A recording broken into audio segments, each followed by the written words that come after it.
যে এই জায়গাটার মধ্যে একটা অপূর্ব সেরেনিটি।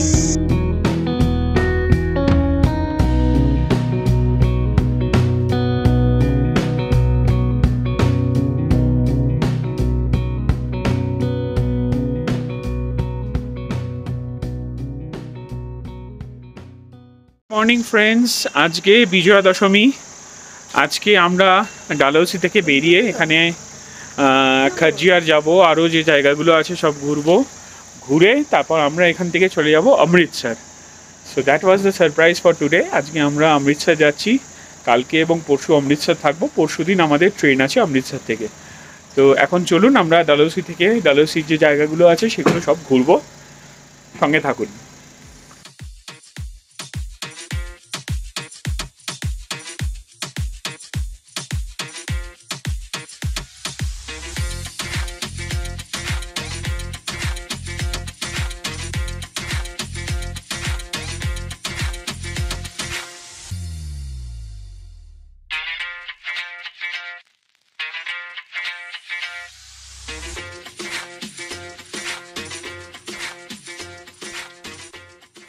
আমরা এসে গেছি পাঁচপুলা ওয়াটারফলের সামনে। এখান দিয়ে দেখতে পাচ্ছেন ওয়াটারফলে জল নামছে পেছন দিয়ে। তো এখানে অনেকটা উঠে এসেছি আমরা, আর নিচে ওই জায়গাটা থেকে ওই যে নিচে জায়গাটা দেখছেন ওখান থেকে আমরা উঠে এসেছি। পাথর পাথর মতো কোনো স্টেপস বানানো নেই। যাই হোক, জায়গাটা খুব সুন্দর। এখানে টুকটাক দু চারটে ওই ম্যাগি ট্যাগি খাওয়ার দোকান আছে, আর জায়গাটা খুব সুন্দর, ঠান্ডা লাগছে, চিলিং। জলের আওয়াজ তো শুনতেই পাচ্ছেন। কেমন লাগছে লিখবেন কমেন্টে।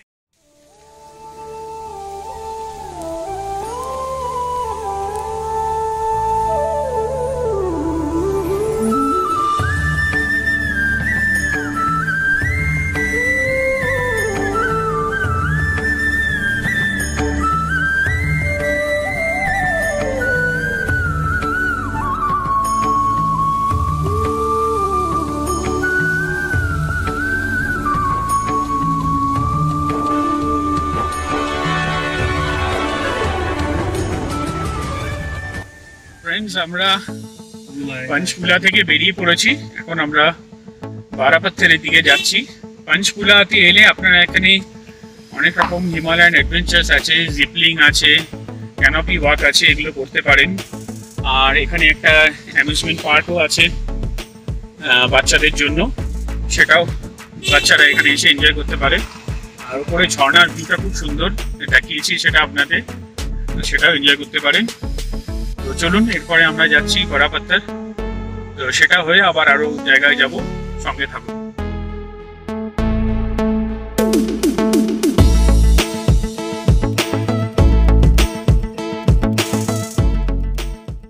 হাই ফ্রেন্ডস, আমরা এখন বসে আছি বারাপত্তর ভিউ পয়েন্টে। ডালহৌসি থেকে বেরিয়ে পাঁচপুলা করে আমরা ডাইরেক্ট চলে এলাম এখানে, সুন্দর আঁকাবাঁকা ঠান্ডি সড়ক ধরে।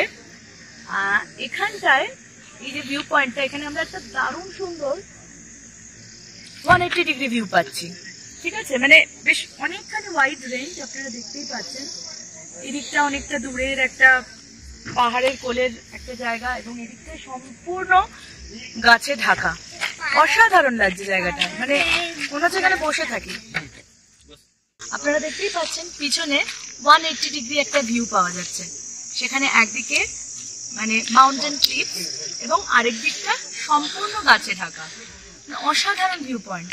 এখানটায় একদম ফুল অফ সেরেনিটি, অ্যান্ড মনে হবে যে বসে থাকলে সারা দিনটা কেটে যায়। কেমন লাগছে জানাতে কিন্তু ভুলবেন না, কমেন্ট বক্সে লিখুন, জানান। আর চলুন আমাদের সাথে ডালহৌসির অন্য পয়েন্টগুলোতে।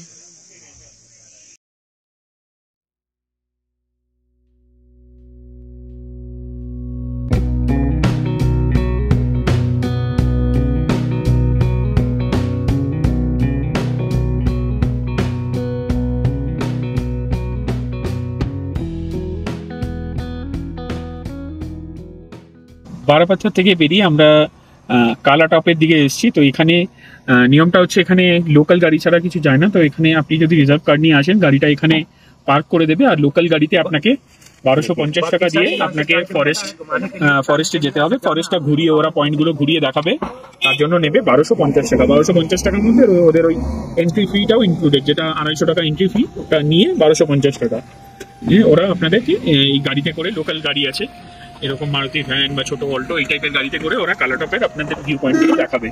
ঠিক আছে, চলুন আমাদের সাথে। अंग्रेजों के टाइम का हाँ हाँ, ये पूरा घना जंगल था। अच्छा,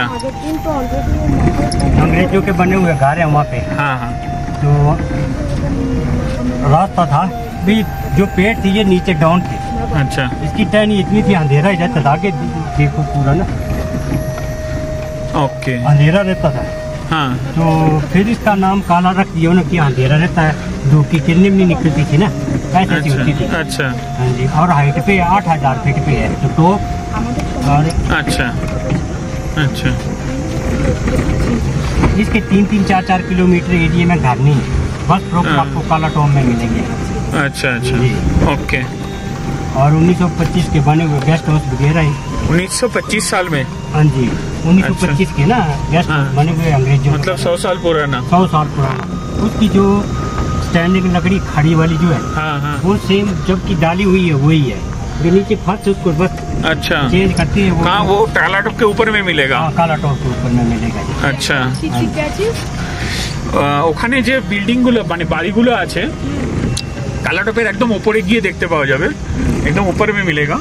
তো ওখানে যে বাড়িগুলো ওগুলো 1925 এর সময়কার বানানো, মেইন যে স্ট্রাকচারগুলো ওই স্ট্রাকচারগুলো সব কাঠের এবং 1925 এর বানানো স্ট্রাকচার, এখনো সেই কাঠের স্ট্রাকচার আছে, 100 বছর হয়ে গেছে, সেগুলো দেখতে পাওয়া যাবে। यार यहाँ पे ये पंडा वगैरह दिखने को मिलता है? सर ये सुबह मॉर्निंग में ट्रैक करना पड़ता है। जंगली जानवर, भालू, चीता, हाँ, जंगली बकरी, बहुत जानवर है। अच्छा, हाँ जी, सुबह या गाड़ी अभी नहीं दिखेगा? अभी नहीं, गाड़ी का आई चलाई चल पड़ता है ना, वो हाँ। डरता है इंसानों से।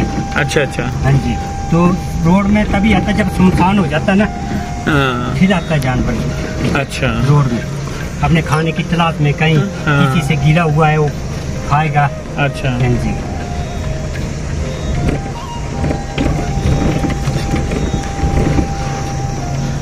ये ऊंची गाड़ी होती है, इसका नीचे लगने का खतरा नहीं होता है। हाँ,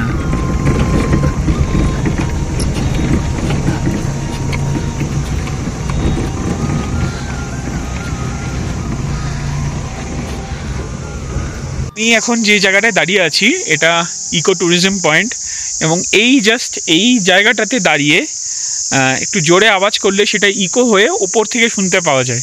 আমি একটা ট্রাই করছি। হ্যালো হ্যালো হ্যালো, অদ্ভুত না? কেমন লাগলো? লাইক চাই কিন্তু এর জন্য। Thank you.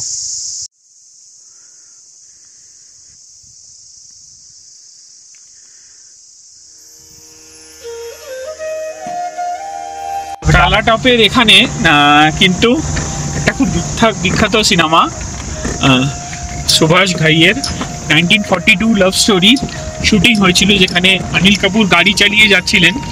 তো সেই সিকোয়েন্সটা কিন্তু এখানেই শ্যুট হয়েছিল, এই কালাটপের এই রাস্তাতেই।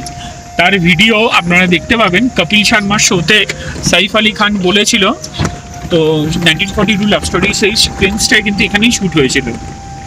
So it's wonderful place, Kalatop.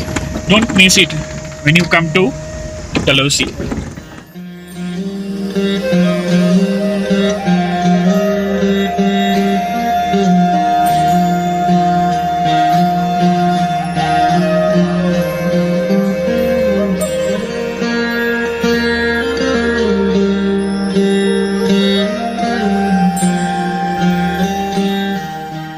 Huh? ये पिंडी কালাটপ যাওয়ার রাস্তায় আরেকটা জায়গায় আমরা গাড়িটাকে দাঁড় করালাম ভিউটা দেখার জন্য। অসামান্য ভিউ লাগছে এখানে। শিবজি পিন্ডি জায়গাটার নাম, পয়েন্টটার। এই দেখুন ভিউ।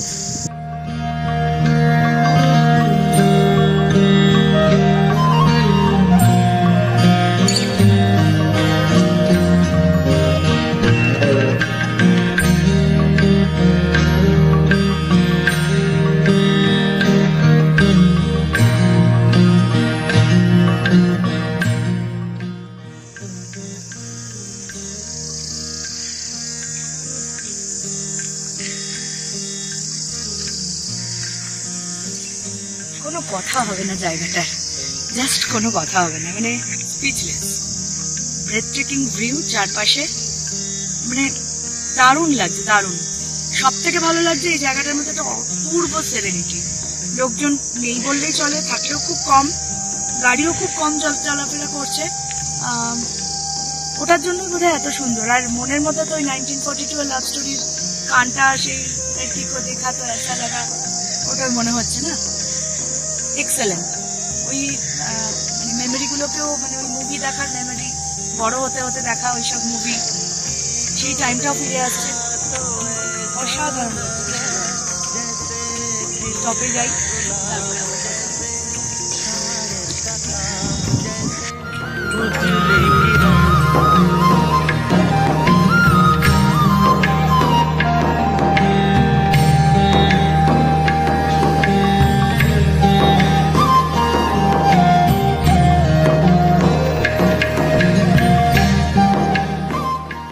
আমরা এসে গেছি কালা টপের ভিউ পয়েন্টে। এখানে ফরেস্ট রেস্ট হাউস আছে এবং এই ফরেস্ট রেস্ট হাউসের ভেতরে যে বাড়িগুলো, যেগুলো ব্রিটিশ আমলে তৈরি, সেই বাড়িগুলো 1920s সময়কার বাড়ি, মানে অলমোস্ট 100 বছর পুরনো।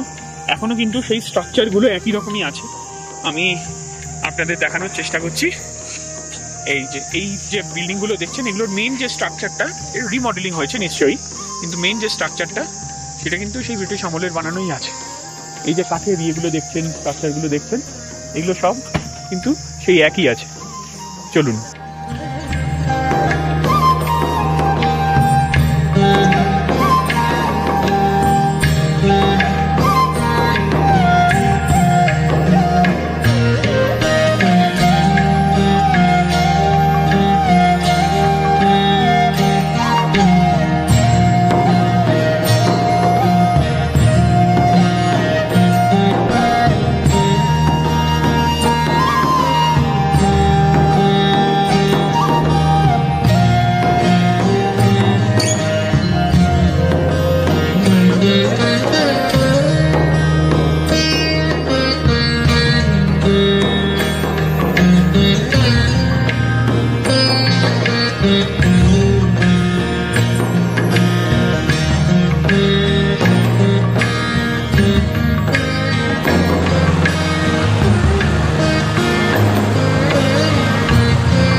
কালা টপের ভিউ পয়েন্টে আমরা এখন একটা হোমস্টের ওপরে এসেছি, টি ব্রেক, চা খাবো বলে। তো হোমস্টের এই রুফটপ, এখানে এরা বসার অ্যারেঞ্জমেন্ট করেছে এবং এখান থেকে ভিউটা যেটা দেখা যাচ্ছে সেটা দেখুন।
কিছু ভিডিওস আপনাদের সাথে শেয়ার করলাম। এবার একটু খিদে পেয়েছে, তাই এখানে পাশেই একটা রেস্টুরেন্ট আছে শেরে পাঞ্জাব, তো ওখানে এসে আমরা বসেছি।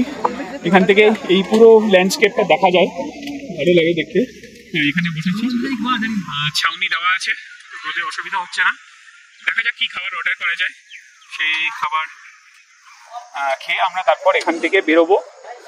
এখন বাজে 1:45, আমরা এখান থেকে 2:30 নাগাদ যদি স্টার্ট করি, আমরা মোটামুটি 8টা নাগাদ অমৃতসর পৌঁছবো। অনেকটাই সময় লাগবে, অনেকটা লং ডিস্টেন্স জার্নি আছে, সঙ্গে থাকুন। খজ্জিওরে আমাদের লাঞ্চ করা হয়ে গেছে, তো সময় একদম হাতে নেই, এক্ষুনি শুরু করতে হবে জার্নি অমৃতসরের দিকে, কারণ অনেকটা রাস্তা, অনেকটা সময় লাগবে। 6 থেকে 7 ঘন্টা তো মিনিমাম লাগবেই। লাঞ্চ করে আমরা বেরোচ্ছি, ওকে, সঙ্গে থাকুন। রাস্তার কিছু ছবি, কিছু ভিডিওস আপনাদের দেব। তারপর অমৃতসর পৌঁছে যা যা জিনিস কিছুটা জানেন আপনারা, বাট আমাদের চোখ দিয়ে দেখলে আশা করি ভালো লাগবে। দেখতে থাকুন, আমাদের সঙ্গে থাকুন। Like, comment and subscribe is must, okay.